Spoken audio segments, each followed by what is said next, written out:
सिक्का चले है मेरे नाम का एक സൽമാൻ ഖാനെ പോലുള്ള സെലിബ്രിറ്റീസ് ഒക്കെ എങ്ങനെയാണ് ലീഗലി ടാക്സ് ഒക്കെ പ്ലാൻ ചെയ്യുന്നത് നിങ്ങൾ ശ്രദ്ധിച്ചിട്ടുണ്ടോ? അതായത് ഒരു സാലറീഡ് പേഴ്സൺ ആയിട്ട് അല്ലെങ്കിൽ ഒരു വ്യക്തിക്ക് കിട്ടുന്ന ഇൻകം ആയിട്ട് സൽമാൻ ഖാനൊക്കെ കാണിക്കാന്നെങ്കിൽ കോടികൾ ടാക്സ് അടക്കേണ്ടി വരും. അപ്പൊ ഇവരെന്താ ചെയ്യുക? സൽമാൻ ഖാനൊക്കെ എന്താ ചെയ്യുക? പേഴ്സണൽ ടാക്സ് ബേർഡൻ ഒഴിവാക്കാൻ വേണ്ടിയിട്ട് സൽമാൻ ഖാനൊക്കെ ചെയ്തിട്ടുള്ള ട്രിക്കുകളാണ് പല പല കമ്പനികൾ ക്രിയേറ്റ് ചെയ്യുക. LLPs അതുപോലെ പ്രീ ലിമിറ്റഡ് കമ്പനികളും ഒക്കെ ക്രിയേറ്റ് ചെയ്തിട്ട് അതിൻ്റെ അണ്ടറിലൂടെ ബിസിനസ് റൺ ചെയ്യുക അവർ. അങ്ങനെ കമ്പനി ക്രിയേറ്റ് ചെയ്തിട്ട് അത് റൺ ചെയ്യുമ്പോൾ അതിൽ കിട്ടുന്ന ബെനിഫിറ്റ് എന്ന് പറഞ്ഞാൽ ഫ്യൂവൽ എക്സ്പെൻസ് മുതൽ നെറ്റ്ഫ്ലിക്സിൻ്റെ റീചാർജ് വരെ പ്രൂഫ് ഉണ്ടായിരിക്കണം ബിസിനസ്സിന് വേണ്ടിയിട്ട് ഉപയോഗിച്ചതിൻ്റെ.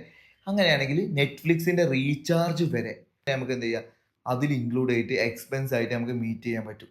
എക്സ്പെൻസിൻ്റെ കേസിൽ മാത്രമല്ല, എക്സ്പെൻസ് നമുക്ക് മീറ്റ് ചെയ്യുക. അതിന് പുറമെ പേഴ്സണൽ ടാക്സ് എന്ന് പറയുന്നത് കോർപ്പറേറ്റ് ടാക്സിനേക്കാളും വളരെ കൂടുതലാണ്.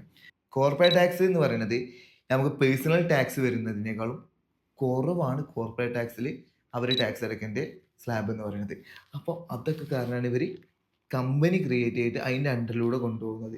അതുപോലെ തന്നെ സൽമാൻ ഖാൻ ഒരുപാട് റിയൽ എസ്റ്റേറ്റും കാര്യങ്ങളൊക്കെ ഉണ്ട്. അതിൻ്റെയൊക്കെ ഡിപ്രീസിയേഷന്, പുതിയ പുതിയ വണ്ടികൾ മേടിക്കുന്നത്, ആ വണ്ടികളൊക്കെ ഡിപ്രീസിയേഷനും കാര്യങ്ങളൊക്കെ ലീഗലി ആയിട്ട് അവർ പക്കാ സ്ട്രാറ്റജിക് പ്ലാനിങ്ങോട് കൂടിയാണ് എല്ലാ കാര്യങ്ങളും ചെയ്തു പോകുന്നത്. ഒരിക്കലും ഇല്ലീഗൽ അല്ല ഈ മെത്തേഡ് ഒന്നും. ഇവരൊക്കെ ലീഗലി ആയിട്ടാണ് എല്ലാ കാര്യം ചെയ്യുന്നത്. ഇത് സെലിബ്രിറ്റീസിന് മാത്രമല്ല, നല്ലതുപോലെ നമ്മളൊരു ഇൻകം ഏൺ ചെയ്യുന്നുണ്ട് എന്നുണ്ടെങ്കിൽ നമുക്കും ഇതുപോലത്തെ ലീഗലി ഹാക്കുകൾ നമുക്ക് യൂസ് ചെയ്യാവുന്നതാണ്. നല്ലൊരു സ്ട്രാറ്റജിക് പ്ലാൻ നിങ്ങൾക്ക് ഉണ്ടായിരുന്നാൽ മതി. കൂടുതൽ എന്തെങ്കിലും നിങ്ങൾക്ക് ഇതിനെക്കുറിച്ച് അറിയണമെങ്കിൽ താഴെ കാണുന്ന നമ്പറിൽ നിങ്ങൾക്ക് കോൺടാക്ട് ചെയ്യാവുന്നതാണ്.